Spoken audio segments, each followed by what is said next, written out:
Good morning everyone. This is Kamikawa Kaelin. To the 46th President of the United States Joseph Robin A. Biden Jr. was appointed on January 20, 2021. Mr. Biden was a little before noon on the same day, 2 a.m. on the 21st of Japan time, in front of the Capitol. I swore an oath of office in front of the Supreme Court of the United States, Roberts. Just 2 weeks ago, a large number of former presidential supporters of Trump said this place. This is the place where Biden gathered to prevent his presidential recognition. Mr. Biden is the exact opposite of Mr. Trump, who has never held public office. He has been a Delaware senator for 36 years. For 8 years as vice president of the Obama administration, he has over 40 years of experience in Washington. In his speech, President Biden referred to Mr. Trump's move to overturn the election results. "We have learned anew that democracy is precious and fragile," he points out. He declared, "Democracy has won today." The 20-minute speech, like the presidential appeal, it is a content that strongly calls for the unity of the people. Then, please listen uncut.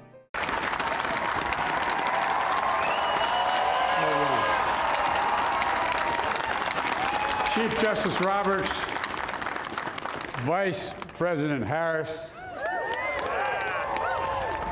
Speaker Pelosi, Leader Schumer, Leader McConnell, Vice President Pence, and my distinguished guests, my fellow Americans. This is America's day. This is democracy's day, a day of history and hope, of renewal and resolve. Through a crucible for the ages, America has been tested anew, and America has risen to the challenge. Today, we celebrate the triumph not of a candidate, but of a cause, the cause of democracy. The people, the will of the people has been heard, and the will of the people has been heeded. We've learned again that democracy is precious, democracy is fragile, and at this hour, my friends, democracy has prevailed. So now, on this hallowed ground where just a few days ago, violence sought to shake the Capitol's very foundation, we come together as one nation, under God, indivisible, to carry out the peaceful transfer of power as we have for more than 2 centuries. As we look ahead in our uniquely American way, restless, bold, optimistic, and set our sights on the nation we know we can be and we must be. I thank my predecessors of both parties for their presence here today. I thank them from the bottom of my heart, and I know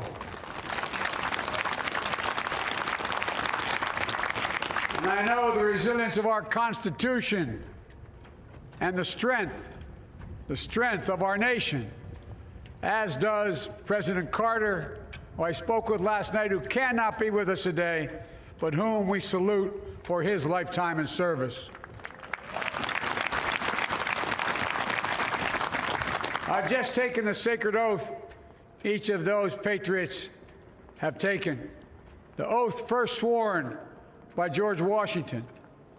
But the American story depends not on any one of us, not on some of us, but on all of us, on we, the people, who seek a more perfect union. This is a great nation.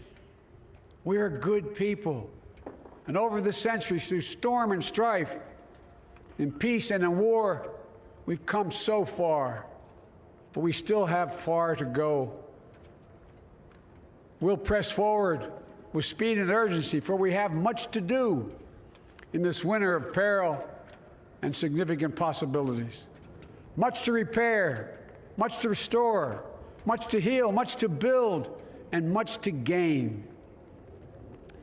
Few people in our nation's history have been more challenged or found a time more challenging or difficult than the time we're in now. Once-in-a-century virus that silently stalks the country has taken as many lives in 1 year as America lost in all of World War II. Millions of jobs have been lost. Hundreds of thousands of businesses closed.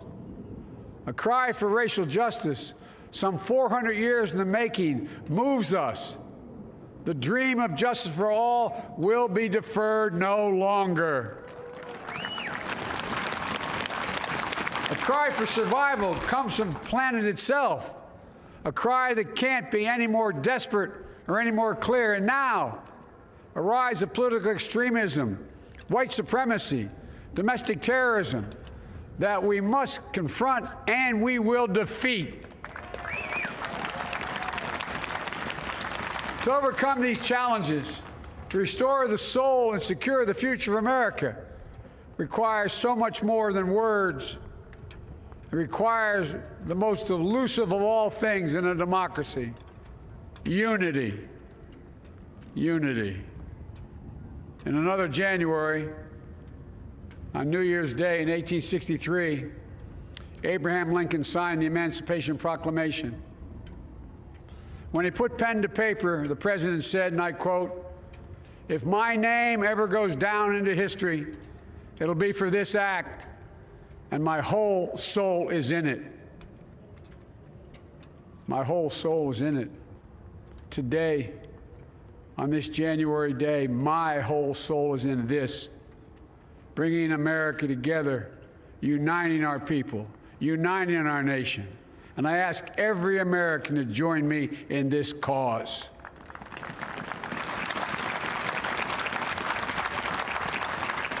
Uniting to fight the foes we face: anger, resentment and hatred, extremism, lawlessness, violence, disease, joblessness, and hopelessness. With unity, we can do great things, important things. We can right wrongs. We can put people to work in good jobs. We can teach our children in safe schools. We can overcome the deadly virus.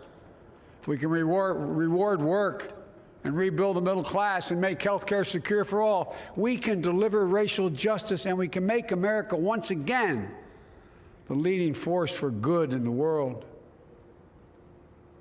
I know speaking of unity can sound to some like a foolish fantasy these days. I know the forces that divide us are deep and they are real. But I also know they are not new. Our history has been a constant struggle between the American ideal that we're all are created equal and the harsh, ugly reality that racism, nativism, fear, demonization have long torn us apart. The battle is perennial, and victory is never assured. Through Civil War, the Great Depression, World War, 9/11, through struggle, sacrifice, and setbacks, our better angels have always prevailed. In each of these moments, enough of us have come together to carry all of us forward. And we can do that now. History, faith, and reason show the way of unity. We can see each other not as adversaries, but as neighbors. We can treat each other with dignity and respect. We can join forces, stop the shouting, and lower the temperature. For without unity, there is no peace, only bitterness and fury. No progress, only exhausting outrage. No nation, only a state of chaos. This is our historic moment of crisis and challenge, and unity is the path forward. And we must meet this moment as the United States of America. If we do that, I guarantee you we will not fail. We have never, ever, ever, ever failed in America when we've acted together. And so today, at this time, in this place, let's start afresh, all of us. Let's begin to listen to one another again, hear one another, see one another, show respect to one another, Politics doesn't have to be a raging fire, destroying everything in its path. Every disagreement doesn't have to be a cause for total war. And we must reject the culture in which facts themselves are manipulated and even manufactured.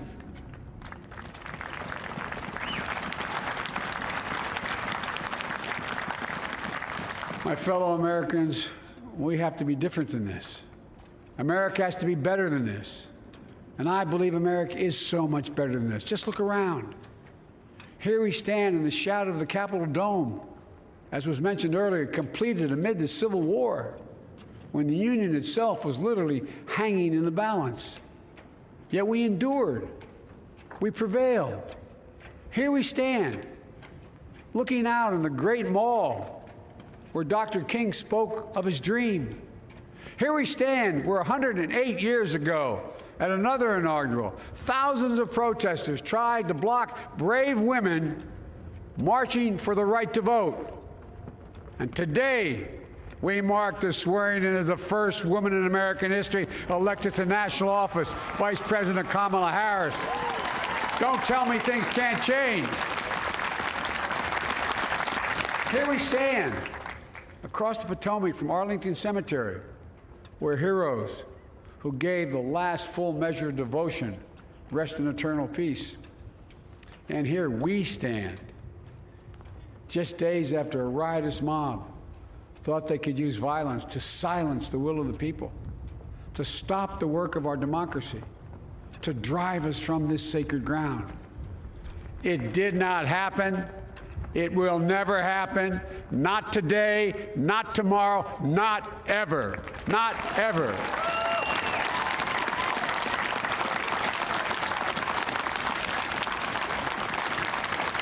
To all those who supported our campaign, I'm humbled by the faith you've placed in us. To all those who did not support us, let me say this. Hear me out as we move forward. Take a measure of me and my heart. And if you still disagree, so be it. That's democracy. That's America. The right to dissent peaceably within the guardrails of our republic is perhaps this nation's greatest strength. Yet hear me clearly. Disagreement must not lead to disunion. And I pledge this to you. I will be a president for all Americans. All Americans. And I promise you, I will fight as hard for those who did not support me as for those who did.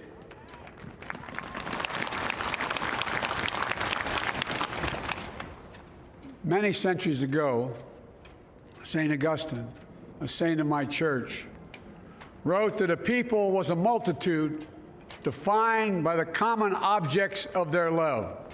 Defined by the common objects of their love. What are the common objects we as Americans love that define us as Americans? I think we know. Opportunity, security, liberty, dignity, respect, honor, and yes, the truth. Recent weeks and months have taught us a painful lesson. There is truth and there are lies. Lies told for power and for profit. And each of us has a duty and a responsibility as citizens, as Americans, and especially as leaders. Leaders who have pledged to honor our Constitution and protect our nation, to defend the truth and defeat the lies. Look, I understand that many of my fellow Americans view the future with fear and trepidation. I understand they worry about their jobs.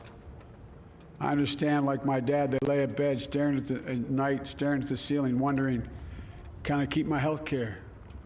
Can I pay my mortgage?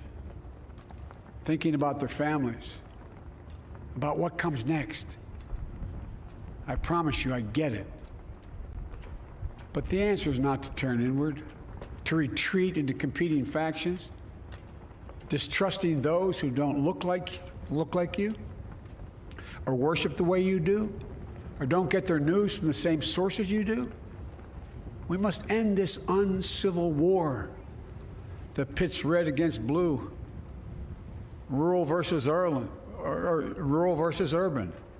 conservative versus liberal.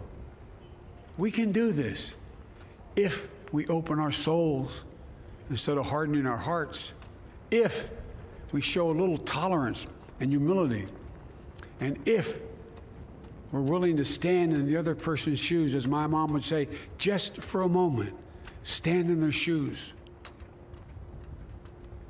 Because here's the thing about life. There's no accounting for what fate will deal you. Some days, when you need a hand. There are other days when we're called to lend a hand. That's how it has to be. That's what we do for one another. And if we are this way, our country will be stronger, more prosperous, more ready for the future. And we can still disagree. My fellow Americans, in the work ahead of us, we're going to need each other. We need all our strength to persevere through this dark winter. We're entering what may be the toughest and deadliest period of the virus. We must set aside politics and finally face this pandemic as one nation. One nation. And I promise you this, as the Bible says, weeping may endure for a night, but joy cometh in the morning. We will get through this together. Together. Look, folks, all my colleagues I serve with in the House and the Senate up here, we all understand the world is watching all of us today. So here's my message to those beyond our borders. America has been tested, and we've come out stronger for it.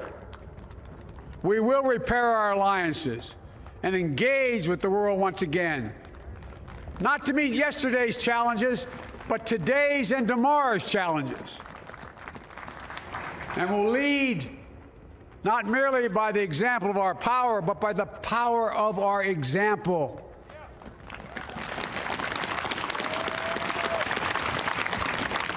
We'll be a strong and trusted partner for peace, progress, and security. Look, you all know we've been through so much in this nation. And my first act as president, I'd like to ask you to join me in a moment of silent prayer. Remember all those who we lost in this past year to the pandemic. Those 400,000 fellow Americans, moms, dads, husbands, wives, sons, daughters, friends, neighbors, and co-workers. We'll honor them by becoming the people and the nation we know we can and should be. So I ask you, let's say a silent prayer for those who've lost their lives and those left behind, and for our country.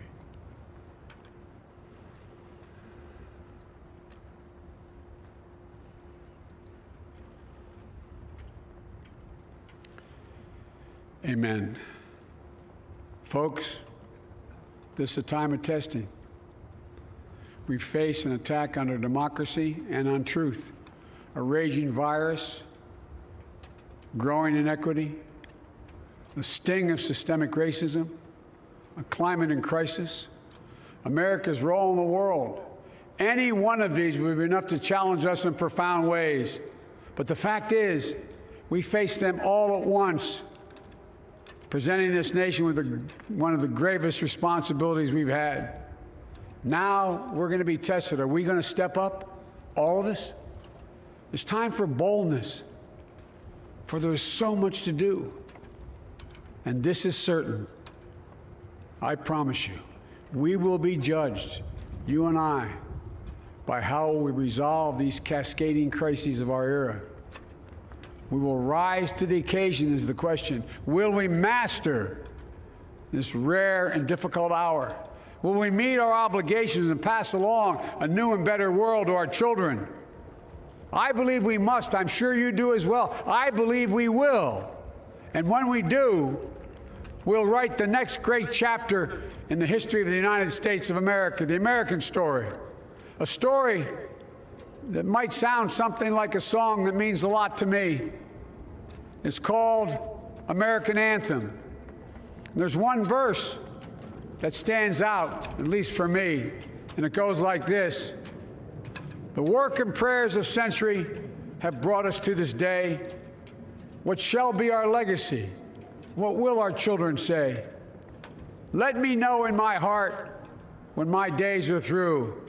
America, America, I gave my best to you. Let's us add our own work and prayers to the unfolding story of our great nation.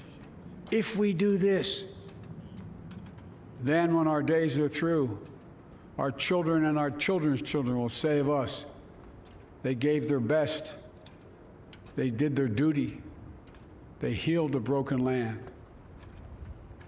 My fellow Americans, I close the day where I began, with the sacred oath.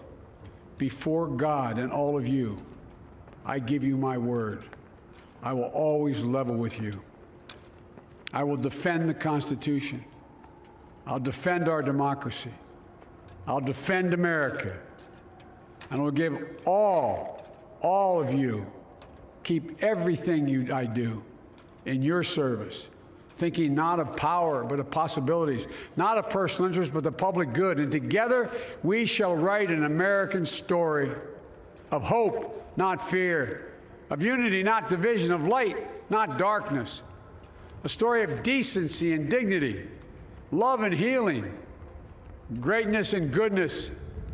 May this be the story that guides us, the story that inspires us, and the story that tells ages yet to come that we answered the call of history. We met the moment. Democracy and hope, truth and justice did not die on our watch but thrived. That America secured liberty at home and stood once again as a beacon to the world. That is what we owe our forebears, one another, and generation to follow. So, with purpose and resolve, we turn to those tasks of our time, sustained by faith, driven by conviction, and devoted to one another and the country we love with all our hearts. May God bless America, and may God protect our troops. Thank you, America.